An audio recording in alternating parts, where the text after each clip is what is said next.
가슴에 손대고 제가 하는 기도 따라 하십시다. 하나님은 나를 사랑하십니다. 나는 그 사랑 안에 있습니다. 나는 하나님의 형상입니다. 나는 하나님의 꿈입니다. 그렇게 살아갈 것입니다. 아멘. 네, 감사합니다. 자, 코로나로 인해서 교회와 교회 밖의 경계가 사라졌습니다. 다 같이 모여서 드리던 예배는 이제 여러분의 가정에서, 방에서 예배를 드릴 수 있게 됐고요. 또 교회에 와서 하던 훈련들은 줌으로 여러분들이 훈련을 하게 됐습니다. 자, 이런 상황에서 하나님께서는 우리에게 새로운 패러다임의 변화를 요청하시고 계십니다. 뭐냐면 옛날엔 교회 중심의 신앙생활이었는데 이제 그것이 아니라 하나님 나라 중심의 신앙생활로 하나님의 변화를 요청하십니다. 다시 말하면 교회 밖에서 교회로 살아가는 것, 내가 서 있는 삶의 자리에서 교회로 살아가는 것, 바로 그것들에 대한 요청을 이 시대 가운데서 하나님이 함께 이야기하십니다. 코로나의 확산으로 인해서 교회가 비난을 받고 있고요. 또한 교회 존재 이유가 부정당하는 상황이지만 역설적으로 오히려 더 교회가 무엇인지, 교회 생활의 의미가 무엇인지를 더 선명하게 알아가야 되는 시기가 될 겁니다. 왜냐하면 그래야 교회 밖에서 교회로 살아갈 수 있고 하나님 나라 중심의 신앙생활을 할 수 있기 때문입니다. 이 시대의 모든 기관과 조직은 다 이해관계로 되어 있습니다. 그러니까 여러분들이 회사 생활을 열심히 하는 이유는 무엇이냐? 여러분에게 이익이 있고 손해가 있기 때문에 그렇습니다. 회사 생활이 스트레스인 이유는 무엇이냐면 돈을 벌어야 되기 때문에 내 모습과는 다른 모습으로 살아가야 되기 때문입니다. 꼼꼼하지 않은 사람인데 직장 생활도 꼼꼼한 일을 해야 되는 거잖아요. 혼자 있는 게 좋은 사람인데 다른 사람하고 같이 있어야 되는 거잖아요. 그러니까 내가 갖고 있는 모습 아닌데 다른 모습으로 살아가야 되니까 힘이 든 겁니다. 나는 웃고 싶지 않은데 회사 나가면 다른 사람들 때문에 웃어야 되는 거죠. 자, 그러니까 나 아닌 다른 존재로 살아야 되니까 그 생활 자체가 스트레스로 다가오는 거죠. 그래서 여러분, 회사 생활을 열심히 한다고 해서 그 사람이 변하지는 않습니다. 오히려 회사 생활이 익숙해지면 자기 자신의 모습이 누구인지를 더 헷갈리기 시작합니다. 여러분의 부모님, 아버님의 모습이 그렇지 않습니까?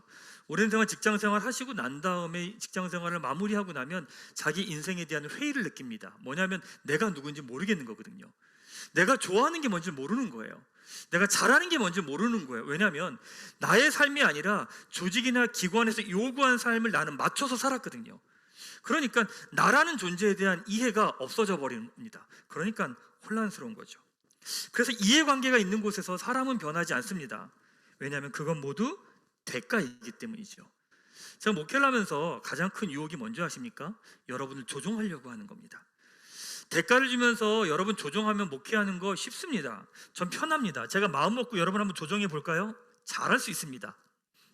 믿지 않지만 명예가 중요한 분들은요, 박수 쳐주고 응원해주고 잘했다 이야기해주고 직분 주면 됩니다. 권력이 중요한 분들은요, 권력 쪽에 적극적인 권력인 분들은요, 직분 주면 됩니다. 소극적인 분들은요, 싫은 얘기 안 하면 됩니다. 나쁜 얘기 안 하면 됩니다. 잘했다고 이야기하고 괜찮다고 이야기하고 편안한 이야기 해주면 됩니다. 그러면 다 좋아합니다. 그럼 저는 편한데 그 순간부터 교회는 또 하나의 이해관계를 가진 집단이 돼버립니다. 그러니까 그럼 여러분들은요, 교회에서도 여러분의 모습이 아닌 다른 모습으로 교회 생활을 해야 되는 거예요. 왜? 나의 연약한 부분들을 메꿔가는 곳이 교회가 될 테니까. 그럼 여러분의 존재가 변화할 수 있는 유일한 곳이 없어지는 겁니다. 만약에 제가 목회를 그렇게 하려고 하면 여러분들은 저한테 들고 일어나서 항의를 해야 됩니다. 왜냐하면 여러분의 존재가 변화할 수 있는 유일한 곳이 없어지는 거니까요. 그래서 보면 저희 교회는 강제나 의무 이런 거 없습니다. 여러분들은 어떤 분들은 그런 이야기 하세요. 목사님, 강제나 강요 좀 해주세요. 허전해요. 빡세게 좀 밀어붙이시고요. 뭐 이것도 해야 된다고 그러면 안 하면 난리, 이렇게 좀 해달라고 이야기를 해요. 들들 볶아달라고 이야기하는 분들이 있어요. 근데 여러분, 제가 여러분들이 저희 교회에 오셔서 등록하라고 강요하던가요? 특별 저녁 기도하면 반드시 누구누구 와야 된다고 찝어서 할당하면서 오라고 하던가요? 헌금은 의무적으로 반드시 해야 된다고 이야기하던가요? 만약에 그렇지 않으면 제가 여러분에게 문제 있고 틀렸다고 하나요? 아니요, 그렇게 하지 않아요. 그렇게 하지 않아요. 저는 우리 성도들하고 양육 훈련을 할 땐 제가 들들 볶습니다. 저랑 양육 훈련하는 기간 동안은 제가 정말 아침 저녁으로 들들 볶습니다. 근데 양육 훈련이 딱 끝나면 그냥 둡니다. 왜 그러냐면 복음으로 사는 삶은 의무나 짐이 아니고 특권이기 때문입니다. 다르게 말하면 억지로 하는 게 아니라 자발적으로 하는 거거든요. 이해관계와 상관없이 내가 하는 거거든요. 그럴 때 존재가 변하는 거예요. 존재는 강제에 의해서 변하지 않아요. 존재는 자기 다스리는 자로서 자기의 의지와 선택과 결정으로 움직일 때 그 사람이 변해가거든요. 그래서 영적 성장이 있을 때 삶의 성장이 있어요. 영적으로 성장하지 않는 사람은 삶에서 성장하지 않아요. 더 이중적인 모습을 갖게 되지. 영적으로 다스리는 자의 삶을 살아가는 사람은 분명히 자기가 서 있는 삶의 자리에서도 다스리는 자로 살아가게 돼 있습니다. 그래서 여러분, 어떤 것이든 억지로 하지 마세요. 회사에서든 교회에서든 여러분들이 무슨 일을 억지로 해야 될 상황이 되면 그 억지를 내 방향과 내 뜻으로 바꾸세요. 억지로 하지 마세요. 마지못해 하지 마세요. 그리고 누군가가 부탁할 때까지 기다리지 마세요. 누군가 하라고 이야기하면 마지못해 하는 거 그렇게 하지 마세요. 그게 여러분 삶에 좋지 않아요. 아무도 보지 않고 그 누구도 뭐라고 하지 않지만 내 스스로 하나님 앞에서 응답하는 거예요. 저희 교회 새신자가 오면 등록하라는 얘기 자체를 안 합니다. 왜냐하면 그 사람이 하나님 앞에서 내가 응답하겠다고 한 걸 내디딜 때 그때 저희는 함께 합니다. 억지로 같이 하자고 막 이야기합니다. 그럼 그 사람은 오래 가지 못합니다. 억지로 가다가 어느 순간에 되면 사람들이 나를 끌어주지 않았다고 해서 떠나가 버립니다. 왜? 그 사람 그런 사람이기 때문에 그래요. 그러니까 저희는 기다리는 거예요. 자기가 자기 스스로 이 교회에 등록하겠다고 할 때까지 그냥 두는 거예요. 왜?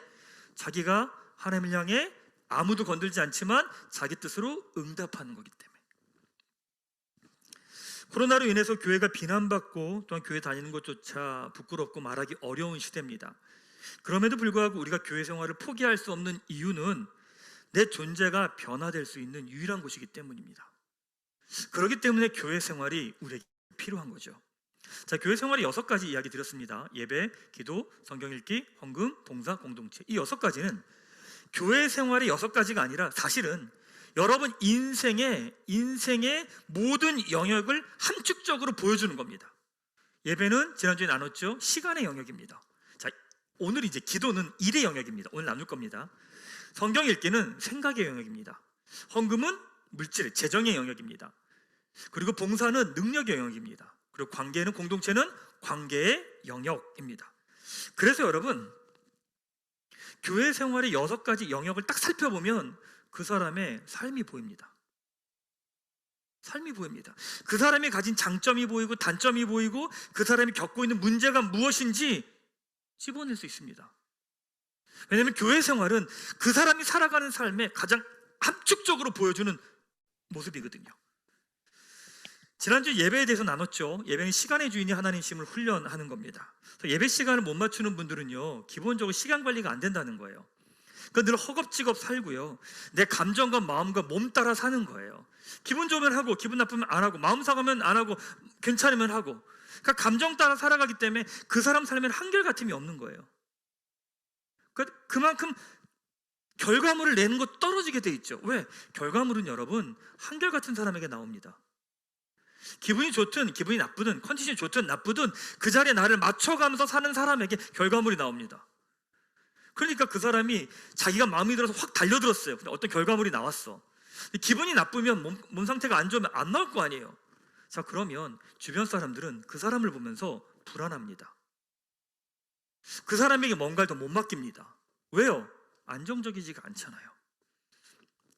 그러니까 이런 사람들은 늘 분주하고 타이밍 맞추지 못하고 기한에 쫓겨서 일을 합니다. 그러니까 어떤 이해관계 없는 예배 시간에 나를 맞춰갈 때 시간을 다스리는 자로 내 삶에서 살아가게 되죠. 그래서 제가 2가지 부탁드렸죠. 정해진 시간, 정해진 장소에서 예배 드려달라고 부탁드렸고 훈련을 해달라고. 2번째는 수면 시간을 기준으로 취침 시간과 기상 시간을 규칙적으로 만들어달라고 부탁드렸습니다. 잘 되시던가요? 예, 이렇게 보면 시간이 규칙적으로 움직이는 사람들은 이게 그렇게 어렵지 않습니다. 근데 그렇지 않았던 분들은 쉽지 않을 겁니다. 아마도 제가 예상컨대 드림 위드 친구들은 상당히 어려울 거예요. 그죠?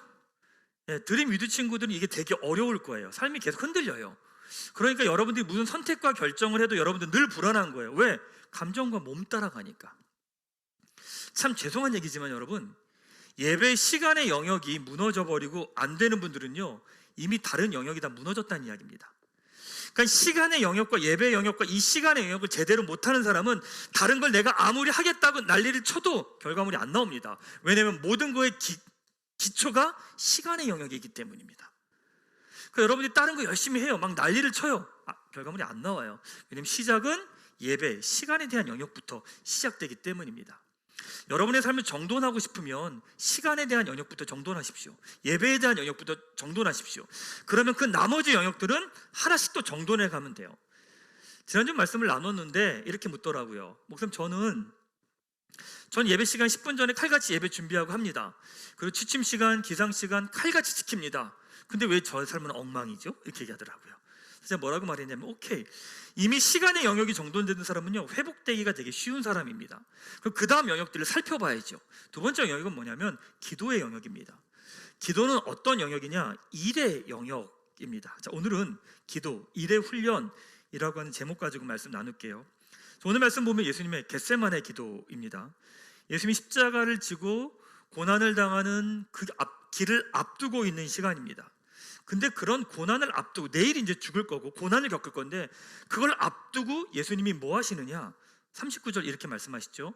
예수께서 나가사 습관을 따라 감난산으로 가시매 라고 말합니다. 놀랍지 않습니까?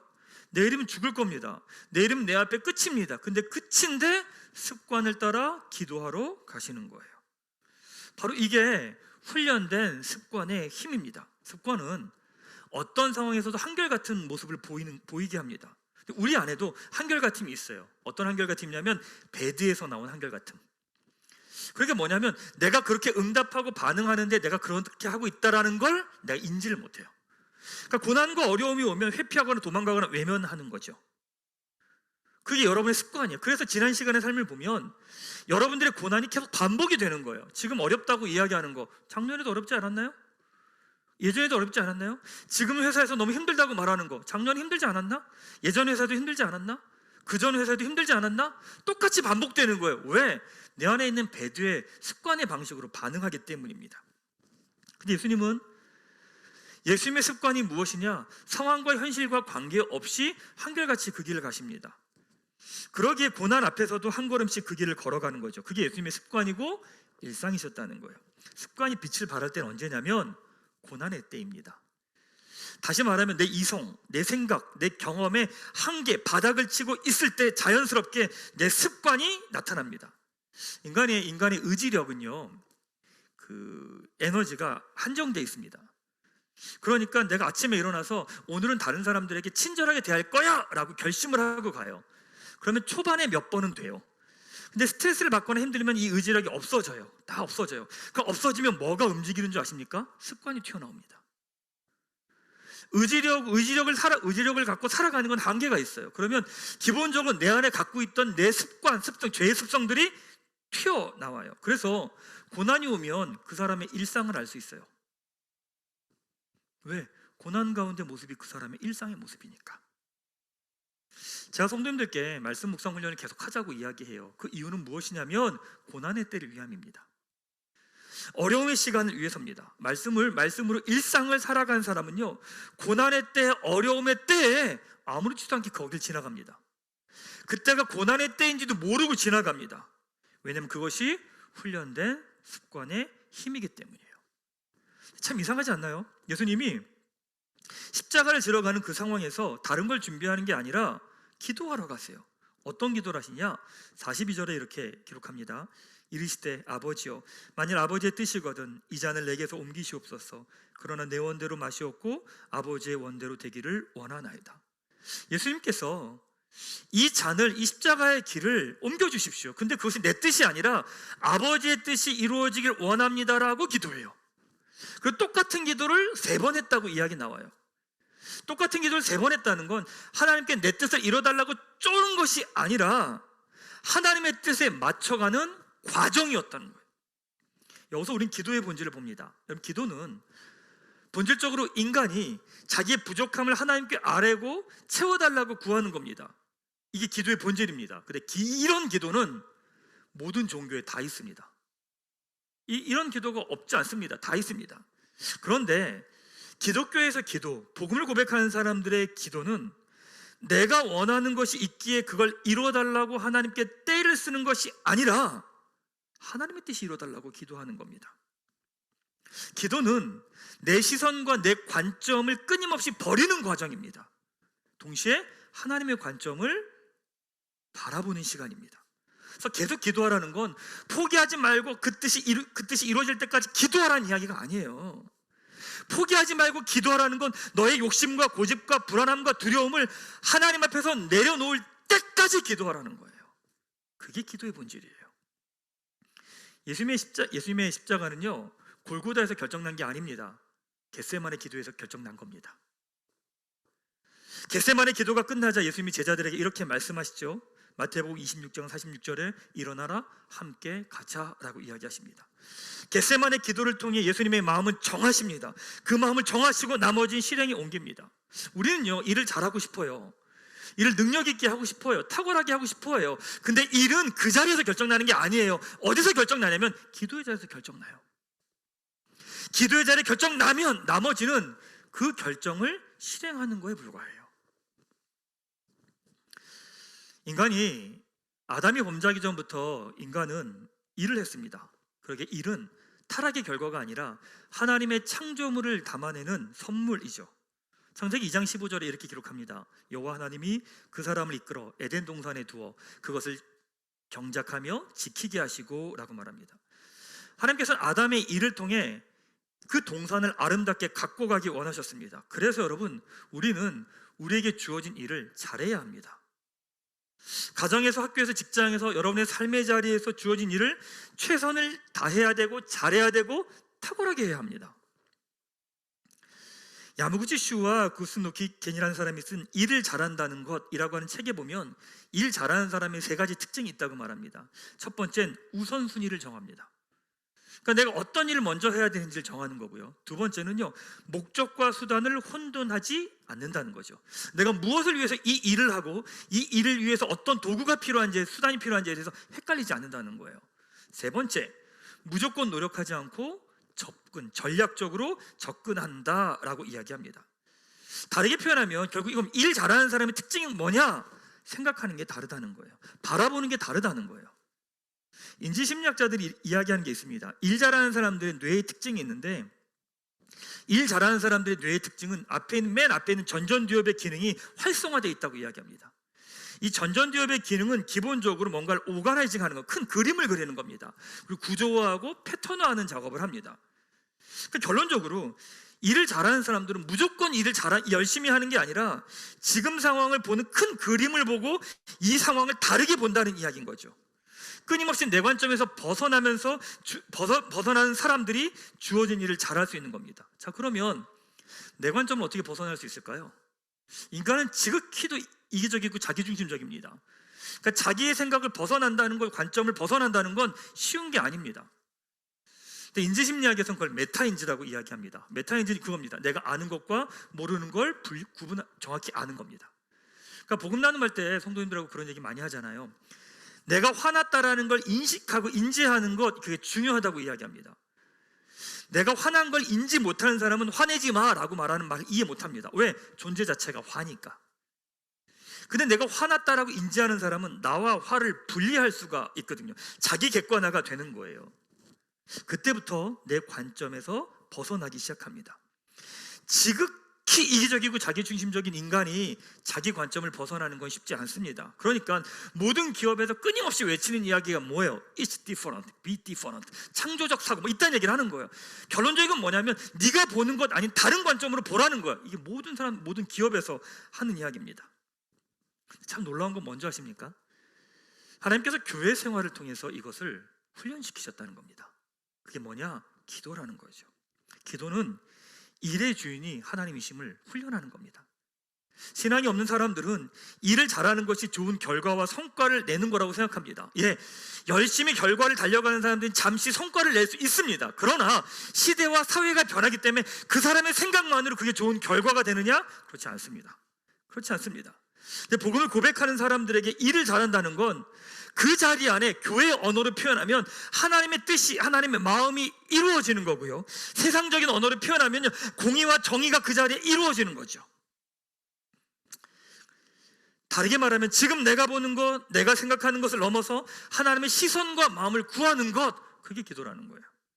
제 목회라면 많은 사람들을 만나잖아요. 이렇게 보면 기도 제목을 이렇게 이야기하다 보면 몇 년째 똑같은 기도 제목을 이야기하는 분들이 있어요.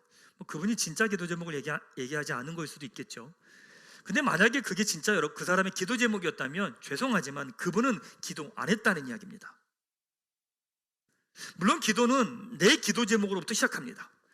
하나님 이런 부분이 없습니다, 이런 부분이 부족합니다 라고 하나님께 아뢰입니다. 그 기도하면서부터는 어떻게 되느냐, 그것을 향한 하나님의 시선과 마음과 뜻을 구하게 됩니다. 자, 그러면 나로부터 시작된 이 사건 자체가 하나님의 시선과 관점으로 바뀌어가는 과정을 반드시 겪습니다. 달라진다는 거죠. 똑같은 사건을 바라보는 관점이 달라지고요, 이해하는 측면이 달라지고요, 눈에 보이는 것 너머의 본질을 보기 시작합니다.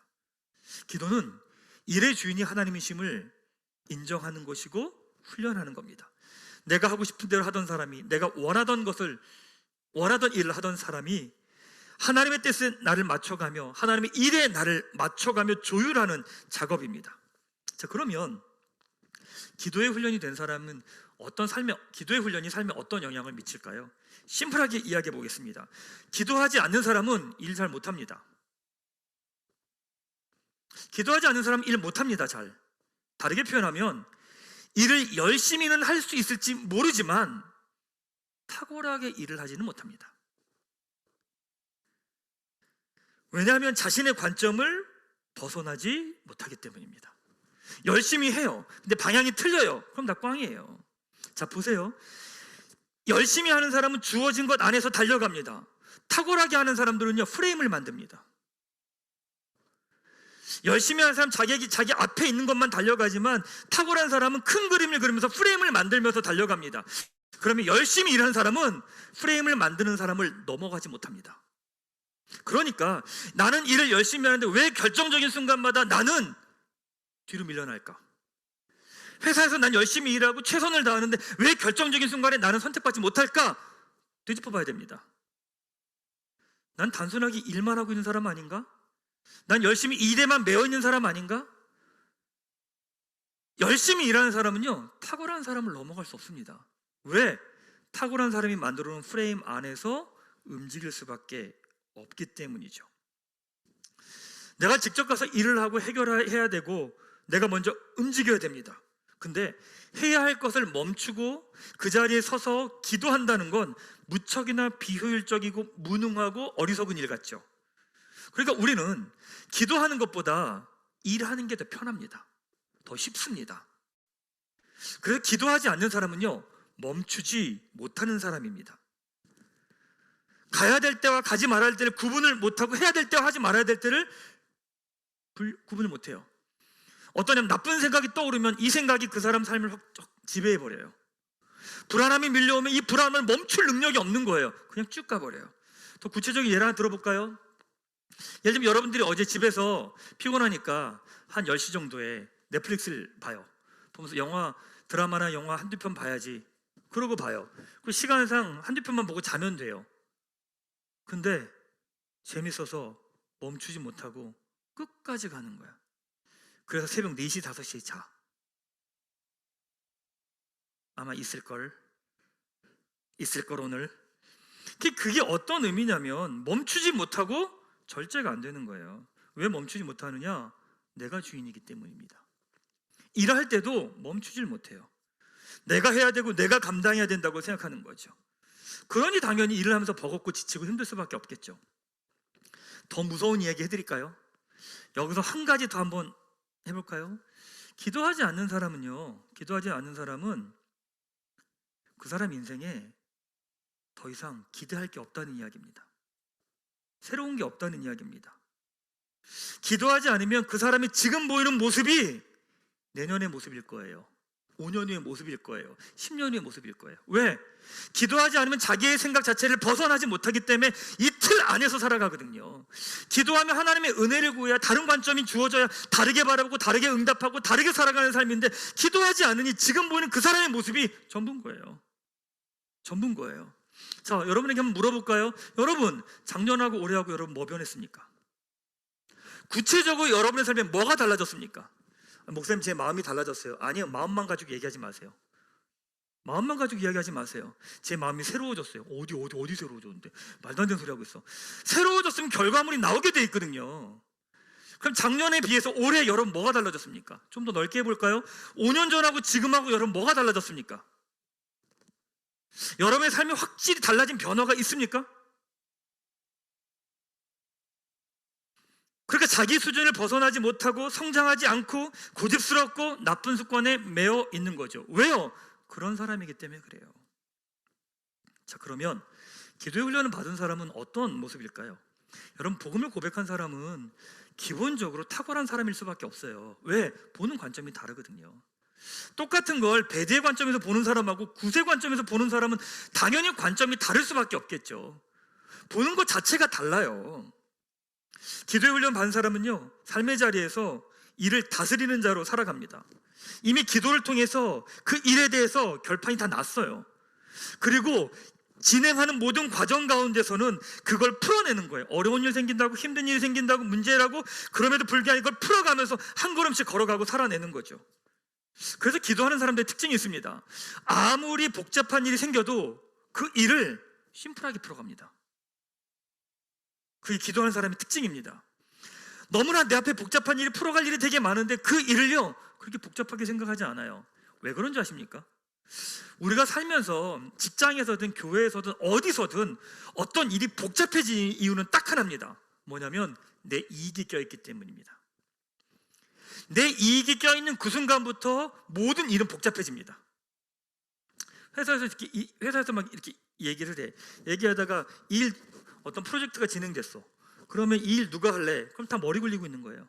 다 머리 굴리고 있는 거예요. 어떻게 하면 내가 손해보지 않지? 피해보지 않지? 어떻게 하면 나한테 이익되지? 머리 굴리고 있는 거예요. 그러니까 그 앞에 있는 결정을 못 내리는 거예요. 여러분, 결정은 기도의 자리에 나온 사람은 결정이 문제되지 않아요. 기도를 안 했기 때문에 그 순간에서 머리 굴리기 때문에 결정하는 게 힘든 거예요. 순간순간마다 결정하는 게 어려운 사람은 이미 그 자리에서 내가 머리 굴리고 있다는 거거든. 그러니까 내 인생에 대한 이익은 하나님이 챙기시지 내가 챙기지 않아도 되거든요. 그게 복음의 고백이잖아요. 우리 인생의 공급자는 하나님이라고 고백하잖아요. 그러면 그 일 가운데서 나는 내가 내 이익을 챙길 필요가 없는 거예요. 왜? 하나님이 챙기실 텐데 내가 왜 챙겨 이거를? 그러니까 나한테 주어진 일에 대해서 이익을 빼고 나면 모든 일은 본질이 보입니다. 쉬워집니다. 핵심이 보입니다. 정확하게 어느 지점을 건드려야 될지 보입니다. 근데 왜 그 결정이 어렵냐면 그 본질을 건들 때 나한테 손해가 되기 때문에 결정이 어려운 겁니다. 그러니까 자신 앞에 있는 문제만 갇히는 것이 아니라 그걸 다르게 풀어갈 수 있는 통찰력이 생기는 거죠. 예수님 보십시오. 겟세마네 동산에 기도하면서 하나님의 뜻이 이루어지게 해달라고 기도합니다. 피하고 싶었던 자신의 관점에서 하나님의 관점을 구하고 하나님의 뜻을 구합니다. 내 뜻이 아니라 하나님의 뜻이 이루어지길 구합니다. 그리고 십자가의 길을 걸어갑니다. 그 결과가 뭐죠? 예수님은 부활을 경험합니다. 그리고 우리는 구원의 영광을 함께 누리게 되죠. 너무 멋지지 않습니까? 감당할 수 없는 일이 막 밀어닥치는데, 복잡한 일이 막 닥치는데 기도의 자리에 가서 하나님의 마음을 구하고 하나님의 뜻을 구하고 본질을 바라보며 그 본질을 향해 한 걸음씩 걸어가는 거예요. 그 똑같은 관점이 아니라 다른 관점으로 바라보는 거죠. 자신의 이익을 위해 계산하지 않고 일을 복잡하지 않게 하고 핵심을 찾아가며 일을 하나씩 풀어내는 거예요. 여러분, 이게 기도의 훈련을 받은 사람들이 갖게 되는 결과입니다. 저는요, 저희 교회 드리머스하고 드림위드 청년들이요, 사실은 여러분의 삶의 자리에서 탁월한 사람이 됐으면 좋겠어요. 일도 탁월하게 했으면 좋겠고요, 여러분의 주어진 것도요, 탁월한 분석력과 탁월한 인사이트를 갖고 살아낼 수 있으면 좋겠어요. 근데 그것이 어디에서 주어지냐? 기도에서 주어진다는 거예요. 기도에서 주어진다는 거예요. 여러분의 삶의 자리에서 이를 다스리는 자로 그 자리에 서게 되는 여러분 되시기를 주님의 이름으로 축복합니다. 자, 그러면서 두 가지 훈련을 좀 하십시다. 여러분, 잊지 마십시오. 교회에서의 훈련은 교회 봉사를 잘하고 교회 신앙생활을 잘하라고 하는 게 아니에요. 왜? 누구도 안 건들잖아요. 누구도 안 건드려요. 그건 여러분 존재의 훈련인 거예요. 이 훈련이 된 사람은 삶의 자리에서도 동일하게 살아가니까. 자, 두 가지만 여러분에게 부탁하십시다.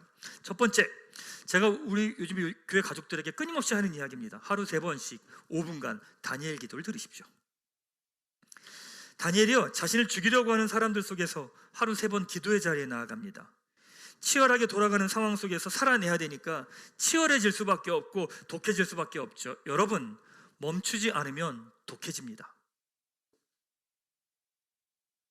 최근에 여러분이 하나님 앞에 멈춰서 기도한 시간이 없다면 거울을 한번 보십시오.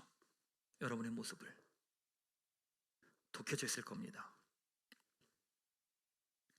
치열하게 살아가고 살아내야 되는 그 현장 가운데서 우리가 멈춰서서 그 일의 주인이 하나님이심을 고백하고 하나님의 은혜를 구하지 않으면 우리 안에 있는 배드가 우리를 눌러버립니다. 장악해버립니다. 지금 내 앞에 있는 일의 주인은 하나님이심을 고백하는 것. 물론 오랜 시간 기도하면 좋습니다. 그런데 코로나를 겪으면서 한국교회 여러 가지 변화들을 보면서 이제는 얼마나 이 사람이 많은 오랜 시간 기도를 했느냐가 중요한 게 아니라 이 사람이 얼마나 기도의 삶을 살았느냐라는 거예요. 다니엘 기도하면서 제가 부탁드리잖아요. 말씀 묵상 훈련하면서 아침에 일어나서 말씀 묵상을 하고 그 말씀 가지고 상상 기도를 하라고. 이제 상상 기도는 나중에 따로 말씀드릴 거예요. 상상을 하면서 그날 하루의 일정 가운데 하나님의 뜻이 이루어지는 것들을 바라보면서 하루를 살아내라고 부탁드리죠. 그럼 아침 기도하고요. 그 점심에 점심 먹고 오후 일정이 시작될 때 그 말씀을 다시금 기억하고 오늘 오후 일정 가운데 그 말씀대로 살아내는 것들을 상상하며 기도하며 걸어가는 거고요. 그 저녁까지 살아내고 하루를 마무리하면서 그날 나에게 주신 은혜들을 기억하고 감사의 고백을 하며 다니엘 밤 기도를 하면서 하루를 마무리하는 거. 말씀이 하루를 관통하는 거예요. 말씀과 기도가 내 하루의 삶을 관통하는 거예요. 기도하는 시간 1-2시간만 기도 열심히 하고 난 다음에 내 마음대로 사는 게 아니라 삶 자체가 기도인 거예요. 말씀과 기도가 함께 관통해 버리는 거죠. 여러분, 내 일상 가운데 5분을 멈추는 거 쉽지 않습니다. 쉽지 않습니다. 저희 교회 이제 유튜브에 아침 기도, 오후 기도, 저녁 기도 있거든요. 오후 기도는 한 1,300-1,400 조회수가 되나? 그렇게 되고요. 오전 기도는, 근데 아침 기도는, 근데 오후 기도는 800인가? 그래요.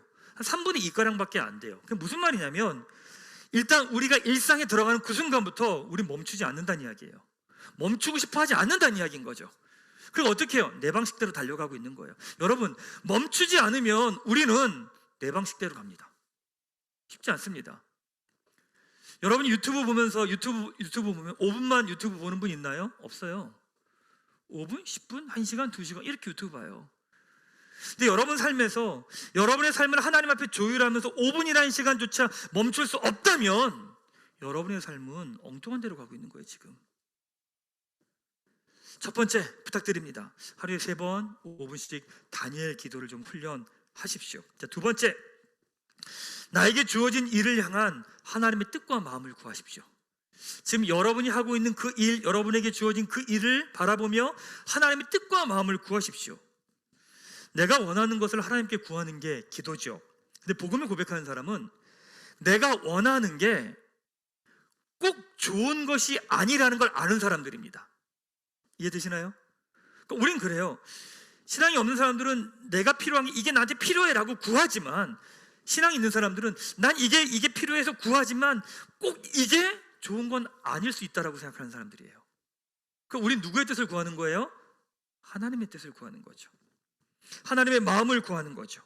그리고 그 기도를 통해 주신 것들을 믿음으로 누리는 거예요.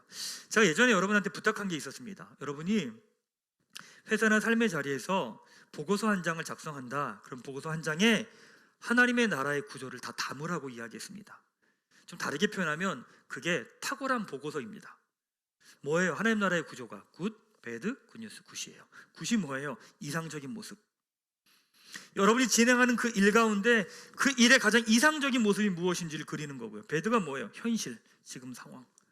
굿뉴스가 뭐예요? 솔루션, 해결책. 그럼 이것 때문에 만들어질 변화될 모습이 어떤 모습인지 다시 굿. 이게 보고서의 내용이에요. 그러니까 여러분의 삶의 자리에서 지금 있는 그 자리에서 여러분의 이익을 여러분이 챙기려고 하면 모든 일은 복잡해져요. 선택이 힘든 이유는 내 걸 계산하기 때문에 그래요. 근데 우리 인생은 우리가 계산하지 않아요. 그분이 계산하시지. 그러니까 우리가 할 일은 뭐냐면 우리 삶의 자리에서 그 자리에 나에게 주어진 일 가운데 하나님의 뜻과 마음을 구하는 거예요. 하나님의 뜻과 마음을 구한다는 건 그 자리에 가장 합당한 형태의 뜻이 이루어지는 거예요. 누구의 이익과 누구의 불평과 어려움이 아니라 그 자리에 딱 맞는 하나님의 뜻과 생각이 그 상황 가운데 이루어지는 거죠. 그래서 매 순간마다 하나님의 뜻과 마음을 구하며 기도하십시오. 그럴 때 새로운 관점이 주어집니다. 그럴 때 새로운 길이 보여집니다. 그럴 때 누구도 예상할 수 없었던 제3의 해결책이 보입니다. 각자가 자기 머리 가지고 이익 가지고 막 굴리고 있는 그 자리에서 하나님의 마음을 구하고 하나님의 뜻을 구하며 걸어갈 때 그들의 틀 안에 있는 틀을 벗어나서 새로운 길과 가능성을 보게 되는 거죠.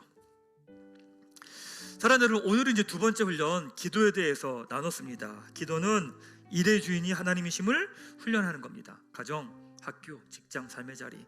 우린 내 능력과 내 힘으로 살아가는 게 아닙니다. 그것이 아니라 하나님의 뜻과 마음을 구하며 한 걸음씩 걸어갑니다. 일은 언제 결정나느냐? 기도의 자리에서 결정납니다. 그러기에 아침 다니엘 기도를 그렇게 강조하는 이유가 뭐냐? 그날 하루의 일정은 아침 다니엘 기도에서 다 결정납니다. 거기서 기도하며 하나님의 뜻을 구하고 상상하며 했던 그 모습 그대로 우리는 반응하며 응답하며 살아가기 때문입니다. 사랑하는 여러분, 드림이드 드리머스 청년들 여러분들이요, 탁월하게 살아갔으면 좋겠습니다. 사람들이 직장 생활하면서 여러분에게 길을 물어보는 존재가 됐으면 좋겠습니다. 여러분들에게 어떻게 해야 되냐고, 어떤 길로 가야 되냐고, 무엇을 해야 되냐고 새로운 인사이트를 달라고 묻는 사람들이 여러분이 됐으면 좋겠습니다. 그럼 어떻게 해야 됩니까? 기도의 자리에 가셔야 됩니다. 단순하게 내 뜻을 이루어 달라고 구하는 게 아니라 하나님, 그 일을 향한 하나님의 마음과 뜻을 주십시오. 보여주십시오. 알려주십시오. 어떻게 이 길을 걸어가야 됩니까? 멈춰서서 하나님의 은혜를 구하고 그 응답을 갖고 하루하루 살아내는 겁니다. 사랑하는 여러분, 꿈꾼교회 가족들, 청년분 한 분 한 분이 여러분 서 있는 그 삶의 자리에서 기도함으로, 기도의 훈련을 함으로 일의 주인이 되어 다스리는 자가 되어 하나님 앞에서 아름답게 하나님 나라를 살아가는 여러분 되시기를 주님의 이름으로 축복합니다.